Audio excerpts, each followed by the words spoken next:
नौकरानी एक घर के लिए कितनी जरूरी होती है, आइए देखते हैं। अरे बहू, ये देख, सारा साबुन बर्तन में रह गया। ये नौकरानी कोई काम नहीं करती, गंदा काम करके चली जाती है और ढेर सारा पैसा ले जाती है। अरे मम्मी जी, उसने तो साफ किया ही था। मेरे ही हाथ से इस ग्लास में सर्फ गिर गया था।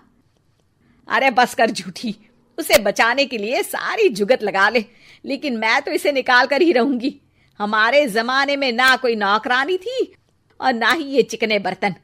चूल्हे के जले बर्तनों को राख रगड़ कर साफ किया करती थी मैं। अरे माँ जी, मैं कहाँ बचा रही हूँ उसे। और वैसे भी आजकल नौकरानी जरूरत नहीं, स्टेटस सिंबल बन गया है। अब आप बताओ, मैं मुन्ना को नीचे घुमाने ले जाऊं तो लोगों से क्या बोलूं? झाड़ू पोछा खुद लगा रही हूँ। लोग सीधा यही पूछते हैं कि कौन सी नौकरानी काम कर रही है तेरे घर पर। अरे बस कर, ये भी कोई बात होती है? मम्मी जी, आप नहीं समझेंगी। शाम को नौकरानी घर आकर काम कर ही रही होती है कि सास को कहती है, माँ जी, एक बात बोलूं, बुरा न मानना। अरे वैसे तो मुझे तेरी शक्ल ही पसंद नहीं है, बात क्या खाक पसंद आएगी। अरे माँ जी, सुन तो लीजिए क्या कह रही है। तो मैंने कौन सा उसका मुंह पकड़ लिया है? अरे माँ जी, वो लाल साड़ी पहनती हो ना, ना पहना करो। सास का गुस्सा अब तो 7वें आसमान पर होता है। अरे वाह जी वाह, क्यों ना पहना करूं? और तू होती कौन है ये बताने वाली कि मैं क्या पहनूं क्या ना पहनूं? अरे माँ जी, पूरी बात तो सुन लो, वो बोलना क्या चाह रही है। अरे बुरा न मानो आंटी जी। अरे कौन है आंटी? अपनी उम्र देखी है तूने? 2-4 साल ही छोटी होगी मुझसे और मुझे आंटी बोल रही है। बहू सर पर हाथ रख लेती है। अरे अच्छी खासी उम्र दराज हो और आंटी ना बोलूं? मैं तुम्हारी बहू से भी 4 साल छोटी हूँ। क्यों दीदी? बोलती भी क्या, एक तरफ सास यानी पति की माँ, तो दूसरी तरफ नौकरानी जिसके बिना घर का काम नहीं चल सकता। वो दरअसल माँ जी की शादी भी बहुत जल्दी हो गई थी ना। अच्छा ये झगड़ा छोड़ो, ये बताओ तुम माँ जी को लाल साड़ी पहनने से क्यों मना कर रही हो?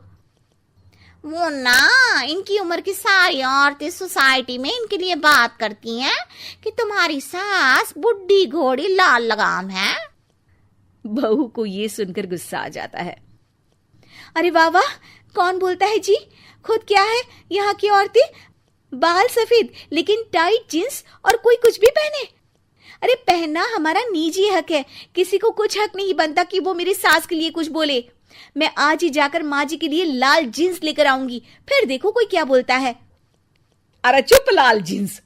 अरे सुन नौकरानी की बच्ची, जाकर बोल दे उन लोगों से कि उन लोगों की तरह मैं उड़ती नहीं फिरती हूँ घर बार छोड़कर। अपने बच्चों और नाती पोतों में मन लगाती हूँ, ना कि सारा दिन ताश के पत्तों में आंख गड़ाकर 3 पत्ती खेलूं। नौकरानी वहां से चली जाती है। वैसे बहू, नौकरानी के क्या फायदे हैं ये तो पता नहीं, लेकिन सबसे अच्छा तो ये कि पता चल जाता है कि कौन किसके लिए क्या बोल रहा है। सोसाइटी में तेरा नौकरानी रखने का इरादा बिल्कुल ठीक था। अगले दिन उन लोगों के घर की बेल बजती है। बहू दरवाजा खोलती है कि सामने कुछ औरतें खड़ी होती हैं। अरे बहू, कहाँ है तेरी सास? बुला जरा। अरे बहन जी, आप सारी एक साथ आइए आइए, कैसे आना हुआ? अरे 3 पत्ते खेलने आई हैं, क्यों खेलोगी?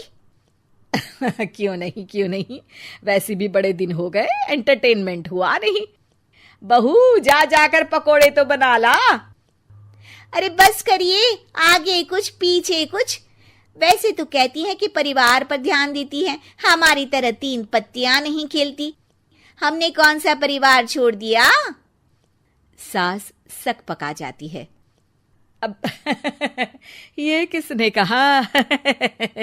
मैं तो कहती हूँ कि मैं भी थोड़ा बाहर निकलूं। आपने ही तो कमला नौकरानी से ये सारी बात की थी। सास और बहू को अब सारी कहानी समझ आ जाती है कि सोसाइटी की औरतें क्यों भड़क रही हैं। माफ करिए आंटी, मैं छोटी हूँ, लेकिन फिर भी पहले तो आप लोगों ने माँ की लाल साड़ी का मजाक उड़ाया था ना। हाँ हाँ, उड़ाया था, लेकिन उससे पहले तो तुम लोगों ने हमारी जीन्स के बारे में बात की थी। अरे क्यों ना पहने हम जीन्स, तुम्हारे पैसों की थोड़ी ना है। सास और बहू सर पकड़कर बैठ जाती है। देखा बहू, ये खेल कर गई तेरी नौकरानी, यहाँ की बात वहां तो वहां की बात यहाँ। दोनों किसी तरह औरतों को समझा बुझाकर घर भेजती है और कसम खाती है कि नौकरानी को नौकरानी ही रहने देंगी।